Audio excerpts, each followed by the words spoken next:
Hi అండి, welcome to Radha kitchen. ఇవాళ మనం నాటుకోడి పులుసు ఎలా చేయాలో ఈజీతో లైట్ మసాలాలతో ఎలా చేయాలనేది తెలుసుకుందాము. నేను కేజీ బావు చికెన్ తీసుకొని దానిలో అల్లం వెల్లుల్లి పేస్టు, కొంచెం నెయ్యి, ఉప్పు, కారం అన్నీ కలిపి మ్యాగ్నేట్ చేసి 1 అవర్ పక్కన పెట్టాను. కొంచెం బటరు, 2 ఉల్లిపాయలు, 2 టమాటాలు, అల్లం వెల్లుల్లి పేస్టు.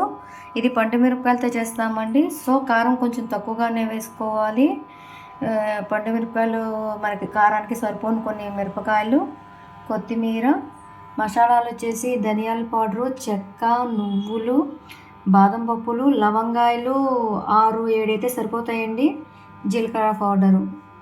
బాండి పొయ్యి మీద పెట్టి బాదం పప్పులు,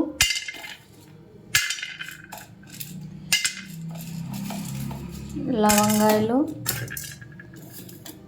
చెక్క,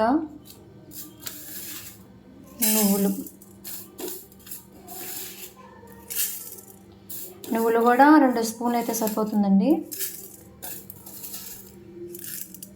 వేసి కొంచెం గోరువెచ్చగా అయిందాక హీట్ చేసుకోవాలన్నమాట.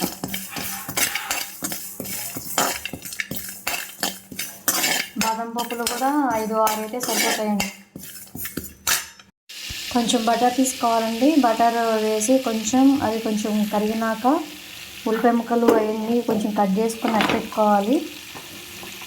ఉల్లిపాయలు, టమాటాలు,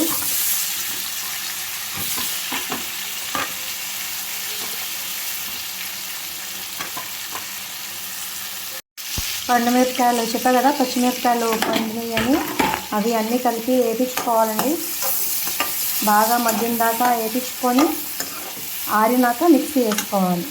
చూసారు కదా, ఇట్లా వేయించుకోవాలండి. ఇట్లా వేయించుకొని చల్లారినాక మిక్సీ వేసుకోవాలి. ఇలా గ్రైండ్ చేసుకోవాలండి. అది వేయించాం కదా మనం దినుసులు, అవి మొత్తం అన్నీ కలిపి ఇలా గ్రైండ్ చేసుకోవాలి. ధనియాల పౌడర్, జీలకర్ర, నువ్వులు, బాదం పప్పు, లవంగాలు, చెక్క అన్నీ వేసి ఇలా నేను గ్రైండ్ చేశాను. నెక్స్ట్ ఉల్లిపాయలు, టమాటాలు కూడా వేయించాం కదా, వాటిని కూడా మనం ఇలా గ్రైండ్ చేసుకుని పేస్ట్ చేసి పెట్టుకొని, ఇది ప్రెషర్ కుక్కర్లో వండుతున్నామండి. కొంచెం ఆయిల్ వేసుకొని సరిపోను కొంచెం హీట్ చేసుకోవాలన్నమాట.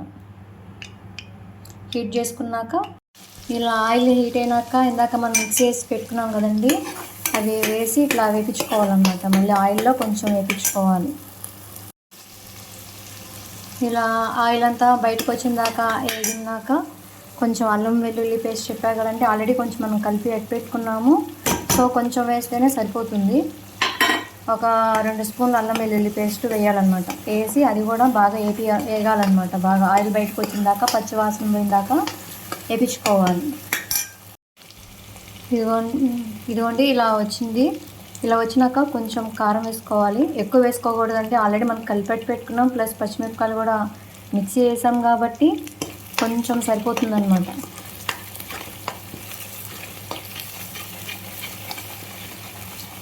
ఇది కూడా ఇలా వేగినాక మనం చికెన్ దీంట్లో వేసి కొంచెం వేయించుకోవాలన్నమాట. ఇలా మ్యాగ్నేట్ చేసుకున్న చికెన్ కూడా దీంట్లో వేసి ఇట్లా కొంచెం కలుపుతూ ఉండి కాసేపు ఒక 10 నిమిషాలు మాత్రం వేగనిస్తూ ఉండాలన్నమాట. ఇదిగోండి ఇట్లా వేగినాక దీంట్లో ఇందాక మనం ఆల్రెడీ వేయించి అటు పెట్టుకున్న మసాలా పౌడర్ ఉంది కదా, అది దీంట్లో వేసేసుకొని ఒకసారి పైనుంచి కింద దాకా తిప్పాలి.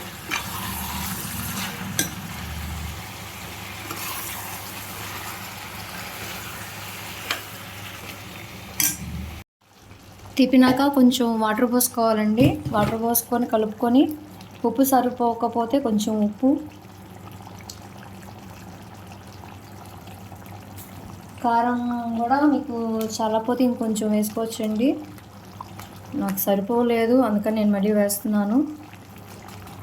ఇంకా దీంట్లో ఇంకా కొన్న మసాలాలు కానీ ఇంకేమీ అవసరం లేదండి, ఇవే సరిపోతాయి. సింపుల్గా లైట్గా ఎక్కువ ఘాటు లేకుండా టేస్టీగా వస్తుందన్నమాట. ఇది ప్రెషర్ కుక్కర్లో చేస్తున్నాం కాబట్టి ఇట్లా కొంచెం ఉడికినాక మూత పెట్టి విజిల్ పెడితే సరిపోతుందండి. చాలా సింపుల్గా అయిపోతుంది. స్లోగా పెట్టి ఉడకబెట్టాలి. ఫస్ట్ ఒక విజిల్ వచ్చినా కానీ స్లోగానే పెట్టి ఉడకబెట్టాలి, హైలో మాత్రం పెట్టకూడదు. ఇలా కుక్కర్ మూత పెట్టి విజిల్ పెట్టేసుకొని శాంతం సిమ్లో పెట్టాలి. శాంతం సిమ్లో పెట్టి ఒక విజిల్ వచ్చిన దాకా ఆగాలి. సో ఇట్లా ఒక విజిల్ వచ్చినట్టు వచ్చినాక ఆపేసుకోవాలి. ప్రెషర్ పోయినాక విజిల్ తీసినాక ఉప్పు కారాలు ఏమైనా చాలా పోతే చూసి వేసుకోవచ్చండి. లాస్ట్లో ఫైనల్గా కొంచెం కొత్తిమీర, ఇంకా అసలు ఇంకేమీ మసాలాలు కానీ ఏమీ వేసుకోక్కర్లేదండి, సరిపోతుంది ఇదేను. ఆ మసాలాలే సరిపోతాయి. ఎమ్మి ఎమ్మి మంచి నాటుకోడి కూర అండి. ఒకసారి మీరు కూడా ట్రై చేసి చూడండి. ఫైనల్లీ కర్రీ అయితే ఫినిష్ అయిందండి. ఒకసారి మీరు కూడా ట్రై చేసి టేస్ట్ చూసి ఎలా ఉందో చెప్పండి.